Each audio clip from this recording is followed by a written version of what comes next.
Good morning, good afternoon to everybody. My name is Rob Britt. I'm the Vice President of Multifamily for Zonda Media. And I'm thrilled to be joining you here today for the second Multifamily Outlook update of 2022. We have a ton of new analysis to share with you today, so I'll get right to it with a few housekeeping items up front. Many of you viewing the webinar today are customers of Zonda's proprietary data products. We're the leading provider of construction data for builders, but also for suppliers and lenders. Our core offerings include Building Product Pro, Enterprise, and Mortgage Pro. To get more information on these products, you can visit zondahome.com. In more recent news, we have recently rebranded BuzzBuzz Home. BuzzBuzz Home is now Livable, the largest online new home listing platform powered by Zonda Virtual, which includes 3D home renderings, immersive virtual reality, and interactive floor plans. You can contact Karen Bonder to learn more about this digital suite of solutions for builders. And finally, I'd like to thank one of our industry partners for bringing today's content to you. A big thanks to Torrey Contracting. Torrey Contracting is a GC based in Las Vegas, but is also leading the way in the use of prefabricated metal wall systems in multifamily construction. They have a proven method to save you time, money, and manage risk on your next project. It's a smarter way to build. For more information, you can indicate your interest in the survey at the end, or visit their website where they have a great video which talks about some of the advantages of their wall systems. And now, without further delay, I want to introduce our presenter, Kimberly Byrum, who's the Managing Principal of Multifamily for our advisory services. So while we're a data provider, Kimberly is on point for providing insight around our data. And she can provide customized solutions for developers of all types nationwide. So Kimberly, I'm going to turn it over to you. Thanks, Rob, and welcome to everyone. Hope you are staying dry here in Dallas. We continue to see the rain falling, and hopefully everybody that's listening is safe from flooding. I mentioned to our colleagues earlier that we went from 100-degree days to rainfall of 15 inches in 24 hours. So it's been a wild ride. So happy to have everyone, and I'm looking forward to discussing quite a bit of information this afternoon or morning. Wanted to start by talking about the national fundamentals and where we sit today as it relates to the end of the second quarter of 2022, and obviously 23 days into the third quarter. So a little bit of no change yet, but want to share what we're seeing so far. Want to step back a little bit and analyze where we sit as it relates to the pandemic dust settling. So specifically as it relates to migration trends and things of that nature, want to show you some things in some particular markets. Finally, I wanted to take this time also to do a deep dive into some of the select markets that we are very active in and a lot of our clients are active in. So I wanted to share some forecasts with you and dig deep into the development pipeline and talk about product type, rental rates, submarkets, things of that nature. And then finally, just to wind it up and finish off with talking about what we're watching to understand from a macroeconomic perspective, how that might impact our industry and certainly from a development standpoint, new construction. So I want to give you some different tools to consider when you're analyzing the markets.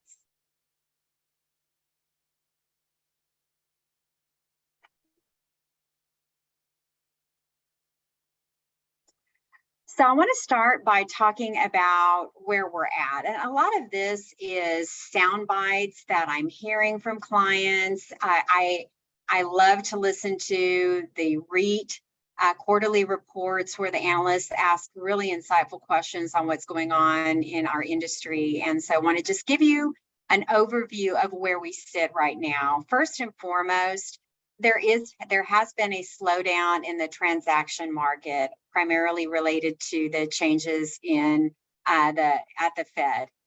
Specifically, that would be related to sales or acquisition activity. This is not showing up in the data yet. So keep in mind, as of the second quarter, things that were closing through the second quarter were probably already in due diligence in April. And so we're not going to see this slowdown occur or in the data anyway until probably the third or the fourth quarter. That's important to note. As it relates to values, what I'm hearing, just again anecdotally, is that due to these changes at the macroeconomic level, there is an estimate that property values may have dropped between 10 and 15%. And that's, of course, market by submarket, and different types of assets would have different types of changes there. Secondly, multifamily completions are increasing, and we will see several markets begin to receive lots of pipeline in 2023. However, most of these are not out of line as it relates to the percentage of the overall existing stock. And we like to measure pipeline at a baseline level as it relates to what's existing in the market. And just from a general standpoint, that 3% of existing stock, so pipeline divided by existing stock, over 3%, is a market that's quite active in new development, and anything below that is probably not receiving really even enough to keep the stock going. And so that's the overall measurement that we like to look at. We are seeing, though, that starts are still slow due to the permitting process, and we are building into our pipeline projections at least a 3-month slippage as it relates to new developments coming online. So even something that might be under construction, I had someone ask me the other day, well, if it's under construction, then we assume that it's been through the permitting process. And I said, yes, but you might still have trouble getting an inspector out and things of that nature. So we're still seeing that slippage to about 3 months. Construction costs are going up and have been going up throughout the pandemic in different areas, lumber, labor, et cetera.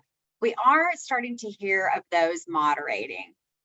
But the good news is that the rent surge that has occurred over the last 12 months has really mitigated a lot of those construction increases as it relates to development. And just overall, we're seeing construction yields in the 5 to 6% range, and that really hasn't changed. Finally, and this is probably new to many people, is the loss to lease. There's been a lot of talk about earn-ins and loss to lease, and that's not something that people outside of our industry may understand. And that's basically the difference between your market rent, if your full rent roll was leased at that rate today, minus what your actual rent roll rent is. And so that difference is what we call loss to lease, and that's your opportunity to improve your rent roll up to market. What we're seeing at this time, because of these rent surges and the fact that renewals haven't received the full rent increases up to market, there's a big opportunity to improve property values as it relates to pushing renewals, not all the way to market potentially, but just closer to market. So that's the industry side of things. So I want to shift a little bit. In May, I presented the chart on the right-hand side of the screen, and that is consumer confidence. And so the blue line is actually our present situation. So the way that we feel about things that are going on right now. And as you can see, that has declined a little bit. But more importantly is the expectations, what we're thinking in the future. So as it relates to our residents, we're starting to see that they're not feeling as good about the future. Maybe today they're still like, hey, things are going okay. I got this great salary increase at the beginning of the year, but the outlook for the coming year, for the next 12 months, is starting to give me a little bit of concern. And so as it relates to that, we want to watch that and keep that in mind, certainly as we're looking at rental rate increases, renewal activity, things of that nature, that we're starting to see some apprehension from the consumer. I started with this chart. I always start with this chart in my webinars, and this is simply the occupancy in the bars and then the rent per square foot on the line. And so you can see a couple of things here. At the beginning of the pandemic, which is the first red arrow, we came down really close to 95% overall occupancy at the national level, and kind of trended around that area during the beginning part of the pandemic. as things improved and the vaccines came out, we started to see the supply shortages, inflation hits. You really see that occupancy number bounce really high up into the high 97% range. As of the second quarter, 23 days ago, the data that was released suggests that we have come down slightly to about 96.8. So coming down, and certainly that's interesting too. When I was sharing this with Allie, she said, but wait a minute, isn't the second quarter usually a very strong quarter in multifamily? And the answer is yes, but we were at such a high level, there was really nowhere to go. In addition, we started to add supply in some of the markets. So we're seeing that occupancy number come down, but again, still very high compared to history. And so we're watching that. We will expect that to continue to moderate or stabilize. And in fact, at a macroeconomic level, this is actually good news because we're starting to see this stabilization. Turning to the blue line, or the baby blue line that illustrates the rent increase. And again, this is reported rent per square foot. What you're seeing, and I wanted to illustrate, is that large rent surge that we talked about last time. And if you didn't get a copy of that presentation, I believe it's still on our website. That's a really good overview of the rent surge that began to occur during that time period that started last July. So over this time period, we have seen rents, and primarily asking rents, increase to the tune of about 25% over a 12-month period, which is a substantial rent increase. That has caused opportunities, as I mentioned a minute ago, on the loss to lease side on effectively managing renewals. It's also mitigated those rising construction costs. And so those are some positive things, at least from the back end or from the industry that we've seen. As of the 23rd day of August, and we're continuing to survey comps and looking at new rental rates for our clients, we have not seen any signs that asking rents have adjusted yet. My expectation is that we'll probably begin to see more concessions before we see adjustments on rental rates going forward, but that is something that we're watching. Shifting to my other favorite chart, this is data from RealPage. This is renewal activity, and this goes back to 2019 prior to the pandemic. Want to point out that historically, the renewal rates in multifamily average around 51%. So we've been high in this history, and certainly have peaked at some all-time highs in 2020 and again in 2022. And so we're seeing that come down a little bit. As you can see, seasonally, we do see renewal rates go a little lower in the third and the fourth quarters. So we are expecting that to continue. Thing that I wanted to pass on to, those rental increases that we're seeing on the asking rent side, as I mentioned, were not all passed along to existing residents. So depending on the market and the timing, I've seen anywhere from 10 to 12% increases on the renewal side. And again, that's based on timing. The REITs actually report every month what they're passing along to their renewals. So that's always good data to consider. But overall, so if the market went up 24 or 25%, we did not see that full impact for our residents. We saw more in that 10 to 12% range. Concessions. And again, this is something, and I'm going to point this out at the end, but give you a little bit of a sneak peek. This is a great illustration of where the market health is. A stabilized concession is a concession on a property that has already achieved over 92% occupancy after its lease up. So if you have to slap on substantial concessions after you're already a stabilized property, you are definitely seeing some demand issues. Every now and then you might have to do a little concession on a unit that is facing the dumpster, or maybe one that has a bad view. And so that's not unusual. But as you can see, going back in the history here during the Great Recession, the concessions, it wasn't that the concession went up above 1 to 2 months free, it's that many of the properties were offering those concessions. So that really spiked those numbers up.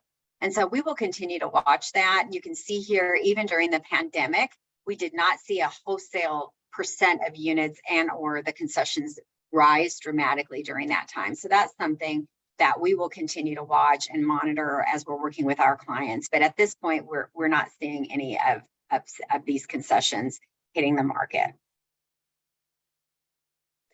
So I want to talk a little bit about the pandemic dust settling. And there's been a lot of different data points and conjecture about migration and where people landed. And so I'm going to share with you, in real estate, we typically rely on Moody's or what I call economy.com as our best practices for data. There is also census data. There's a lot of different data points out there that illustrate different types of migration. I am focused on the Moody's information, and I'm looking specifically at the domestic migration that occurred from 2020 to 2022. So what I'm illustrating here is the net total migration. So that includes the people that moved out versus moved in into each of, and these markets, by the way, are the ones that we are the most active in. Noticeably absent is the Bay Area, New York, and Miami, where we also do a lot of work. But those three metros will really throw your charts way off. They're just such outliers. And so I typically don't include them when I'm looking at overall market and presenting market data to my clients. So you can see here, you've really got these tranches of domestic migration growth that have occurred. And obviously, California, Anaheim, and Los Angeles had net move outs. Houston was kind of right on the cusp there.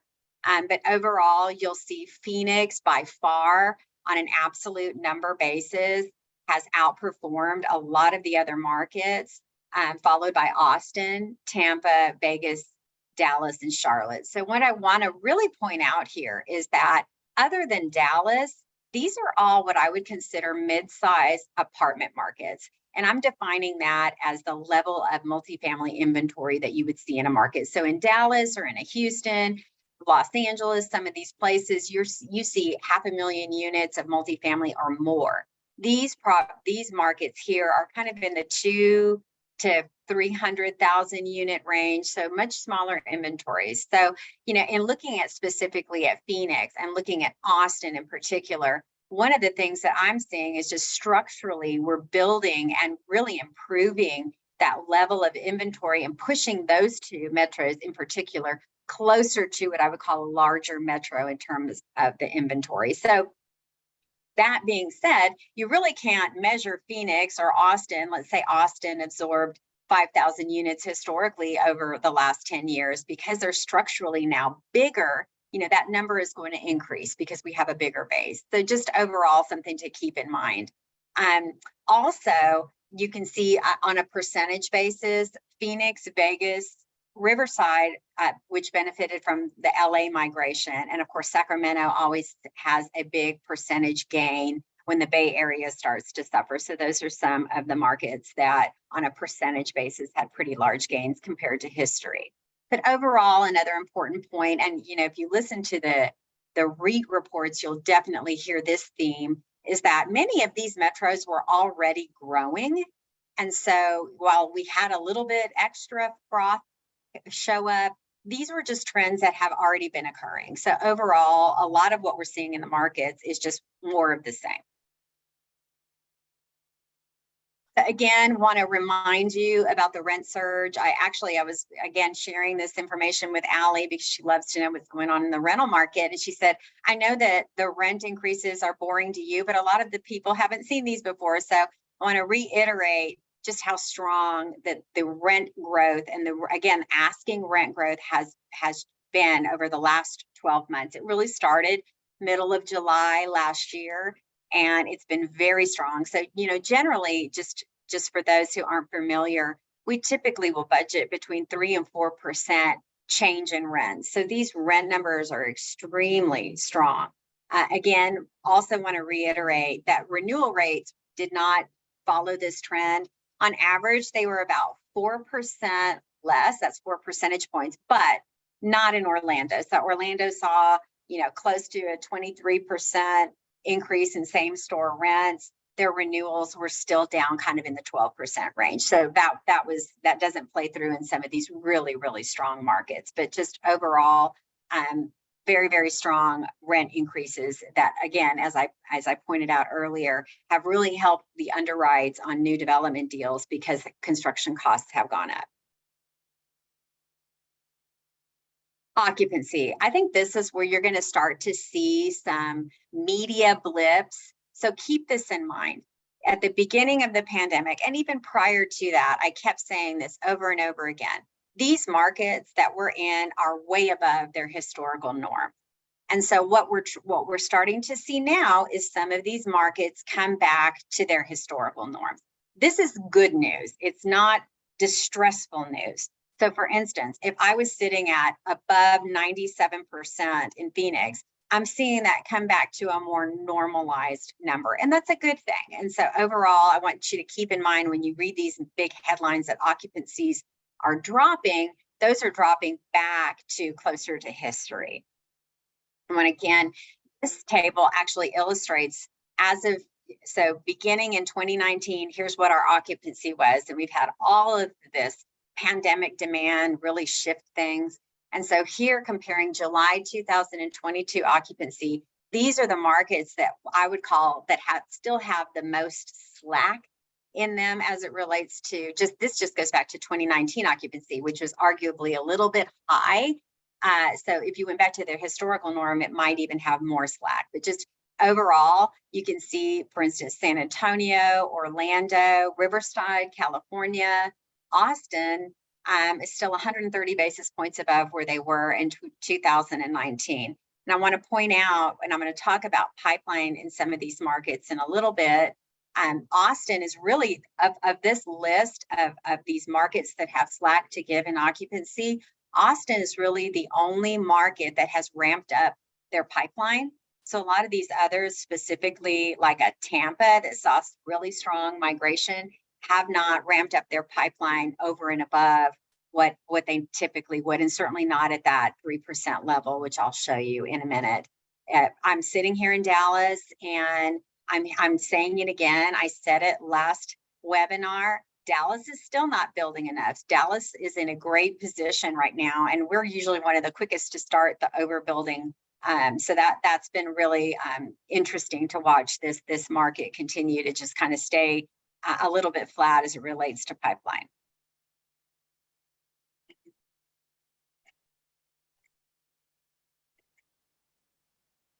Renewal activity. So I want to break that out by some of the strong renewals, or some of those coming back to historical, and those that are still outperforming. So again, shared the national numbers with you where we're hitting in that high 57% range.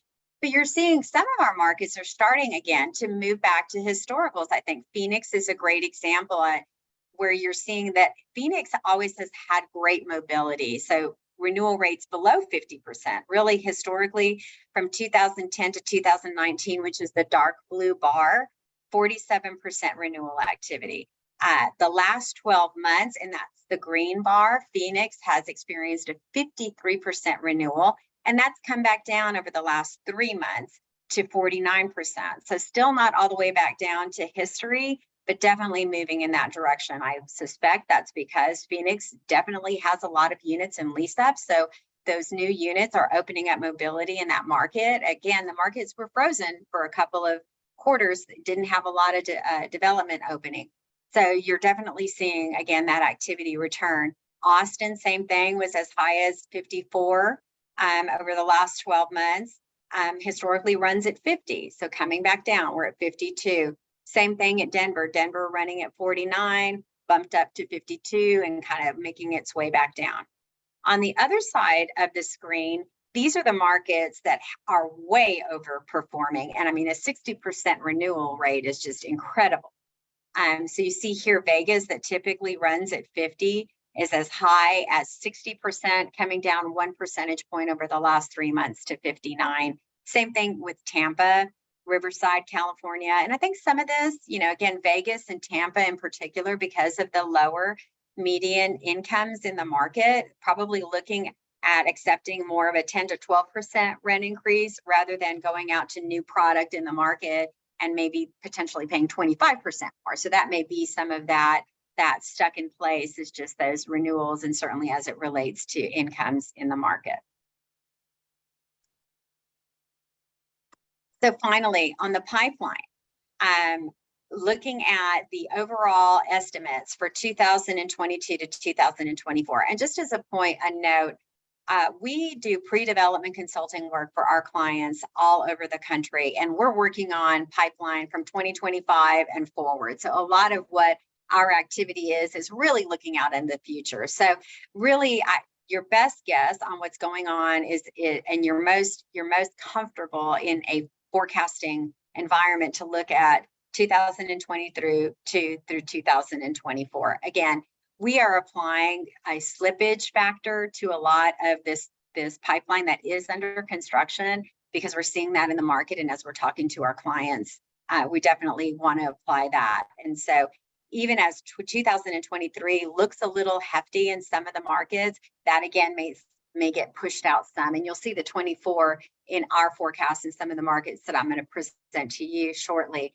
are coming down in 2024. So overall, again, looking at that baseline of inventory as it relates to our existing stock and using that 3% as our guide, you can see that there are a couple of markets that really are experiencing pretty robust deliveries are expected to over the next couple of years. Nashville's been an ongoing pipeline market over the last few years. So this is not anything new. Austin, I already pointed that out. And by the way, the 3 markets that have the asterisks by them are the ones that also had really strong domestic migration over the last 2 years. So again, some of this pipeline in response to that, or maybe some of it not so much because it was already in process potentially. But Austin at 5.2%, Charlotte also. I'm a little alarmist by putting Orlando and Denver on there because I think that's a little bit of a rounding error to be right at 3. But those are definitely markets that have ramped up as it relates to pipeline and what we're expecting over the next 3 years. Again, noticeably absent Dallas, which always likes to be at the top of this chart, as well as Houston. That's just a big market. And so they always have just a lot of units by virtue of just the numbers. So those are 2 markets that traditionally always kind of hit the top here that are not on this list. And then also wanted to point out, again, going back to that migration chart, Tampa, which was a big absolute growth as it relates to net migration, not on this list. Las Vegas, not on this list. So again, some opportunities potentially in those markets that have received new residents, and we have not ramped that pipeline up to address that. So finally, as it relates to the lease ups in the market, I wanted to share, and the chart on the right illustrates the number of units that are currently in lease up phase in these markets. And then that green dot is just to illustrate what the average concession is that's being offered at these units. So just as a baseline, all of my clients will typically budget a 1 month free, which is about 8.3% off if you're doing a 12-month lease, a little less than that if it's a 13, but we always operate off of typically a 12 or a 13-month lease. So as you can see, none of these markets, at least on a blended rate, have even hit that 8% 1 month free average concession off. While there are some elevated, for sure, you see Nashville, which again, we would expect that with the number of units that are coming and the number of units that are in lease up, as well as Denver. And Charlotte is another one, again, staring down a lot of pipeline and also already leasing a lot.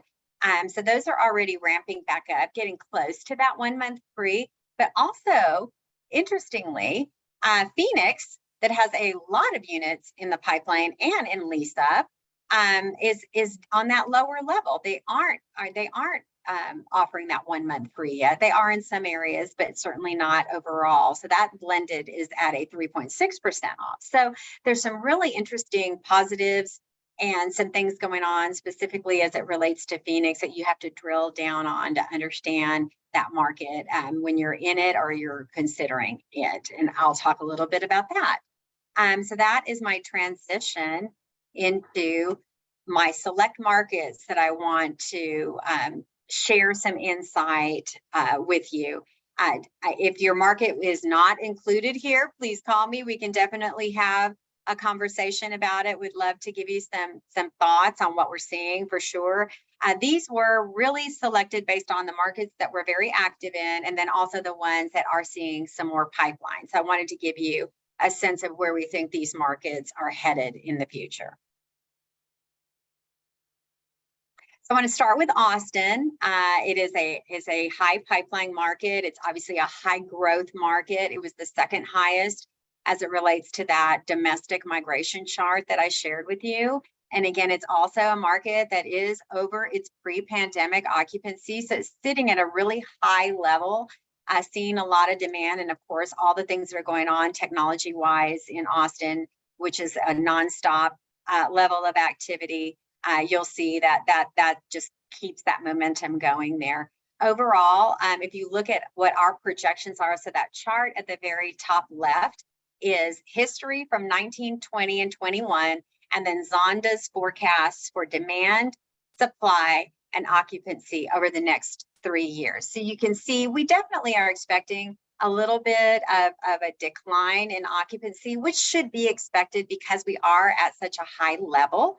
And also just looking at that macroeconomic forecast for the future, we are taking into account where the forecasters are suggesting that the job growth numbers are headed. Austin's still rather strong for 22 to 24. I actually also looked at just the momentum in the market. So how are we doing at least through June, because that data is available, and still haven't seen any softening in the labor force there. Also, just so you know, a great source of data for what's going on in the job market are the state's WARN notices, WARN, and those are usually just a Google away. And if you pull those up, you can see what companies have announced large layoffs. And that's always an interesting analytics just to look at what types of companies are potentially letting people go. To this point, what I have seen in all of these states, as I've looked at this, are layoffs in the mortgage industry, pretty large ones like in Dallas, for instance. And then there's usually a little bit of movement on the transportation side. And that's kind of more related to this transportation company lost a contract, but someone else won it. So while those people all got laid off over here, they may have gotten hired at the new contractors. So there's some of that also going on within the WARN notices, but a great thing to download and look at over time. And they usually provide it at the county level or some type of geographic level. Another important thing about Austin is that, again, I pointed this out earlier, but during this building cycle, we are expecting their inventory to go over 300,000 units. So again, kind of moving into, maybe elementary school from kindergarten. So getting bigger, certainly not at that 500,000 unit mark as from a large market perspective, but moving in that direction. So overall, again, expecting that market to continue to grow. The developers, and I wanted to illustrate this, so they're on the left bottom chart, illustrates the top developers that are active in the Austin metro area currently. And this is intended to illustrate anyone who's building 1,000 units or more or has recently completed. So that's under construction or recently completed units. So you can see a lot of what we call merchant builders, or those that will build and sell their inventory, very active in this market, as well as some local, either Dallas or call them Texas-based developers. I want to talk a little bit about the submarket activity, and I think really important to note, two of these submarkets that are the most active are urban, so that's East Austin and Downtown University. The other three are eastern suburban submarkets, still kind of first ring suburbs, so within kind of a 20-minute commute to downtown. So I wouldn't call them way out hinterland suburbs, but certainly inner ring suburbs. So a couple things about that. Notable is the average unit size, and that chart up at the top left illustrates the number of units that are currently in lease up, what their absorption move-in pace has been, so very strong activity there. It shows you also the average unit size of the new product that's entering the market, so very small, mostly one bedrooms, as you can see, kind of in that 800 square foot range, other than Round Rock. And then the average monthly rents per square foot, and then the lease up. So one interesting note about the concessions in the market, and you're going to see this as we talk about some of these other markets, is the concessions get higher when the rent gets more expensive. So Downtown University has one of the highest concessions in the market because they're having to offer concessions on this $3,000 rent. But overall, I want to talk about the characteristics of the pipeline. And Austin is a very normal, I guess is the right word, market as it relates to pipeline. There's some other really interesting characteristics in some of the other markets, but typically you'll see about 40% garden, 40% 4 to 5 story, which is either a wrap or a podium or potentially an interior corridor, double loaded corridor type product. You see some high rise and mid rise and very little horizontal apartment communities under construction. And again, those are rather small. And so they usually don't really move the needle too much because they're 100, 125 units. So overall, as a percent of the inventory that's either recently completed or under construction, a very small percentage. So very standard offering here in Austin. And again, on the east side, when you look at affordability, and I'm using these HUD guidelines, and I did this last time, if you remember, I'm comparing the rents at these new lease ups to the HUD described market rate measurements, which are 80 to 120 of area median income. So in this case, in all of these submarkets, you find some really affordable product as it relates to household incomes until you get to that urban core. And then you definitely go over and above that area median. And again, a lot of this high-rise product, small unit, is after that really, really top of the line, top income renter. And so it does fall outside of what we would consider affordable rents. And so overall, you know, the Austin pipeline, as it relates to income, still very affordable. Switching over to Phoenix, obviously want to talk about Phoenix with that wall of supply that we're expected to see over the next year or so. Again, highest domestic migration as during the pandemic. We are seeing those renewals, as I shared, reverting back to our long-term trends. Interestingly, you know, and we are going to expect to see those occupancies fall as this pipeline continues to be delivered. And again, back to more of a normal pace. And also factoring in slowing growth. The forecasters here are suggesting job growth here is going to average about 2% over the next few years. Very important to note a couple of things. Number one, the most active market out in the West Valley, that Avondale, Goodyear, West Glendale area, followed by Central Phoenix, where a lot is more of the urban product. And top developers just blew my mind. So on this list, there are 4 horizontal development companies: the Cabin Company, Christopher Todd, Next Metro, and the Empire Group all build what we call horizontal apartments. They don't like that term. They don't want to be associated with the higher density stuff, especially when they're going before zoning. But we can also call that build for rent, but we typically call that horizontal apartments in my world. Also important, Green Lights is a client of ours, and they do an affordable product. So they're going after kind of that middle market, and they've got quite a few units under construction, as well as does Continental, who also goes after that market. So very different list of top developers in Phoenix compared to that Austin market. And certainly another thing I want to point out is that West Valley submarket, unlike the Austin submarkets that we're all still pretty inner ring, we're talking about serious suburbs out here. We're talking about 30 to 40-minute commutes out to that Goodyear area, Avondale area, Peoria, Surprise. So these are much farther out as it relates to sprawl. So you'll see a lot of a different unit offering here in a minute. So again, circle that pie chart. Horizontal apartments are 23% of the pipeline. There's no other market that has this characteristic. So you see, and that's actually being taken away primarily from the wrap, if you look at that chart, but overall horizontals at 23%. high rises, the Phoenix, the central Phoenix area is starting to see quite a few high rise and mid rise developments, are kind of what you would see in overall in Austin as well, but just cannot circle enough that horizontal apartment pipeline being so unique to this market. And so if you look at the different submarkets and the characteristics of those, a couple things. Phoenix always absorbs at a little bit of a slower pace than you would see in other markets. I think that has to do with the fact that we get pretty slow. It gets pretty hot there in the summertime. And so if you took out those kind of middle months where you probably don't have as much activity, overall, you do see strong activity in the climate friendly months. And so overall, I think it's important to make that note.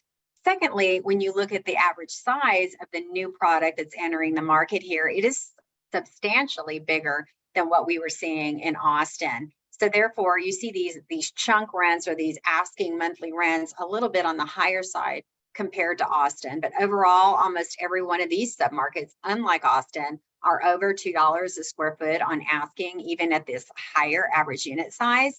And then again, you kind of have low concessions everywhere except for Central Phoenix. Again, going after that higher rent there in Tempe as well, you're seeing that you're having to offer more of a concession currently. Another important point is you typically don't see the horizontal apartment communities offering great lease up concessions. So that's definitely impacting that Avondale, Goodyear, West Glendale area, as that's where the majority of that type of pipeline is.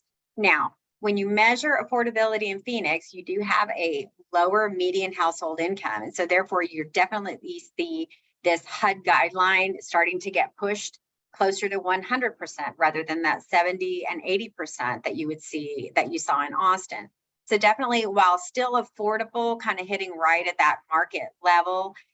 Interestingly, though, the core, the rents are not as high as they are in Austin. And so therefore, you're seeing at about 120, so hitting right at that market level for the high rise in Central Phoenix. So moving to the other side of the country, we are going to Charlotte. Charlotte is probably the market that I'm a little more concerned about as it relates to where we're headed. Again, 12,000 units or a little over that is what we're expecting next year. Right now, we're actually on the lower end than the demand is. So we might expect that occupancy to hold up and then start to decrease as the pipeline is added. Developers here all pretty much located in this region of the country, very regional as it relates to the development community. I will point out that Wood Partners and Alliance pops up on several of these charts throughout the country. And so they're very busy across the country. Again, Charlotte has experienced ongoing growth and strong absolute growth of migration during this time period. The two urban submarkets are Myers Park and Uptown South End. The rest are suburban markets. And again, Mooresville kind of be 40 minutes out at least from downtown. So you're going to see that difference in the rental rates when I share that with you. And then again, just pipeline has been driven up. Concessions, as I showed you earlier, definitely have ticked up in this market overall. So as it relates to Charlotte's characteristics of pipeline, an important note here is that we do see more mid-rise here. So Torrey Contracting must be busy out here helping build this mid-rise community, going up to 21% of the overall pipeline. Again, horizontals at 1%, and then the garden, the wrap being a little bit or right on the money at about 43, and then garden being a little on the lower side. Overall, again, rents here starting as low as this $1,600 for brand new product, and going all the way up into that $3,000 range in the urban core. Again, consistently seeing higher concessions on the more expensive rents. But overall, we are seeing higher concessions in Charlotte as it relates to just the lease-up activity. Finally, in looking at affordability, again, the suburbs are pretty affordable overall, and then you get out into that urban core, that Uptown South End area, and you're definitely seeing above what we would consider market rent on the newer product there. $73,000 is the median household income in Charlotte. So I want to go down to Orlando really quick. Orlando, seeing that pipeline inch up a little bit, but kind of over 12 to maybe hitting 16 and then coming back down. Again, ongoing growth occurring in Orlando. Occupancy still has a lot of slack to give. Within this market, Wood Partners active, Alliance active, and then Jefferson Apartment Group out of DC active here, and then and some local regional developers as well. The pipeline is primarily in the suburbs. Most of these suburbs are 20 minutes, 30 minutes out, so not tremendously outside of downtown. And then job growth here is still expected to remain rather strong for that, as far as the forecasters are looking to be in that almost close to 3%, very similar to what we're expecting in Austin. Pipeline here, pretty textbook, looks a lot like Austin, that 40-40 in Garden and Wrap/Podium. If you look at the lease ups, for the most part, doing rather well. Those that are a little on the lower of the absorption side, and I should have mentioned this earlier, a lot of times that's related to just a very small sample size, maybe one project, and they're having a construction issue, so they didn't get product to market. And so sometimes that impacts that absorption. So overall, certainly South Orange, where you have 1,800 units under construction or in lease up, and 21 units absorbed per month. That's very standard and gives you a lot of comfort there. One of the things that's important to note here is that the rents are getting rather high in Orlando overall. Now, the average unit size offered here at the new lease ups is very large. So if you recall, Austin, we were kind of in that 800 square foot range. Phoenix, we're in the 900 square foot range. A lot of the average unit sizes and these newer properties here in Orlando are much larger. They're in that 1,000 unit range. That would indicate that there are probably more 2 bedrooms than 1 bedroom offerings at these comps. So the chunk rent is a little on the higher side because we're looking at a much larger unit, but overall, we're definitely seeing higher rents. 1,700, of course, in Osceola County.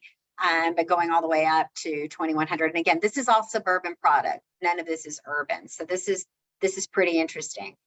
Overall, we are seeing a little bit of concession at some of the East Orange, where you see more of the properties under lease up currently, but overall still on the lower end of things. Now, considering the affordability here, you definitely see that we're bumping up against what HUD guidelines would suggest are market rate units. And so this is not surprising. Interestingly, there was an article in the Wall Street Journal just a few weeks ago or a few days ago that talked about how rent control is actually being talked about in, of all places, Florida. And again, as it relates to Orange County, I can see why this might potentially be bumping around there, because these rent adjustments, again, remember, if you go back to that same store rent slide that we talked about earlier, Orlando was at the top of that as it relates to the rent surge. So they've seen very, very strong rent increases that have covered, again, their construction costs, but also are making things difficult in Orlando for people as it relates to affordability. So finally, want to end on Denver, because I'm sure it's cooler there. So I want to talk about that. Again, Denver, an ongoing market that continuously receives new net migration, also has occupancy slack at 150 basis points on average. And we are expecting that market to absorb and to come down somewhat, because the job growth will be moderating somewhat in the outer years, but still strong absorption there. All of the submarkets here, I think Aurora is the farthest one out, and it's only about 20 minutes from the core. So very urban. If you look at the top developers, and I want to point out in Denver specifically, if I had taken the next tranche down and looked at the number of developers that were building 950 to 980 units, we probably add about 4 or 5 groups that have three projects under construction. The challenge in Denver, because there is more urban development occurring, they are smaller projects sometimes because they're smaller pieces of land with height restrictions, et cetera. So those deal sizes get a little smaller. And so therefore, cutting that off at 1,000, we're missing quite a bit of the developers who are active overall in this market. And I also want to point out just generally that the REITs are active in all of these markets, but they typically only have 2, possibly 3 new deals under construction or in lease up. So they are not building at the volume that you will see on the merchant builder side of the house. So overall, still active in all of these markets. So finally, wrapping it up on Denver, you can see here again, absorption pace rather strong, small units here, not surprising because of the urban nature. Again, all rents above $2,000, so much more expensive, certainly as it relates to Austin or Charlotte, some of those places, even Orlando. I mean, kind of hitting these same numbers, but on a much smaller unit size. Concessions are up here at the higher rents as we've seen across the board. And then finally, if you look at the characteristics of the pipeline, as I mentioned earlier, primarily high-rise or mid-rise product being delivered into the market. And then, however, as it relates to affordability, household incomes are much higher in Denver. And so therefore, using those metrics, still very affordable as it relates to earning power and rental rate, even though they are much more expensive. So want to wrap it up really quick and leave time for a few questions. Things I'm watching. Again, that occupancy, it's stabilizing, which is a good thing. We want to see that come back to its long-term average. Many markets still have slack. Many of those markets don't have new product coming in, so we'll continue to watch that. Renewals, I think they're going to start coming back to their historical average. But again, I kind of circle that and say, we know our customers are starting to worry a little bit about their long-term income. And so maybe they are going to renew. Maybe they are going to stay in place a little longer. So we'll be interested to see what goes on there. Stabilized concessions, I think that's a really important indicator to watch as the health of the market, what's going on there. And then, of course, lease ups are slow, but are increasing. Again, I think that will really ramp up if we see renewals if we see our residents stay intact and renewals staying high. But otherwise, like a Phoenix market, you want to see that come down and people start to move about again. So just want to end with Zonda Multifamily Advisory. We want to help you. We want to work on your development deals with you. We want to help you in any way we can. So please call us. My contact information is down here, and John Christian, who runs our shop and is a wealth of information, is also available to help you. So with that, I will throw that back over to, do we have any questions, or do we have time? We can take 1 or 2 potentially. Sure. Let's go into a few questions. So Chris asks, how much of mobility in Phoenix and Denver is due to renters moving into the for sale housing? Typically, and this is a national number, we never see more than 20% of our apartment residents moving out to buy houses. And so, as you know, the home builder market has pretty much stopped in its tracks as it relates to sales. And so, we never saw that really increase.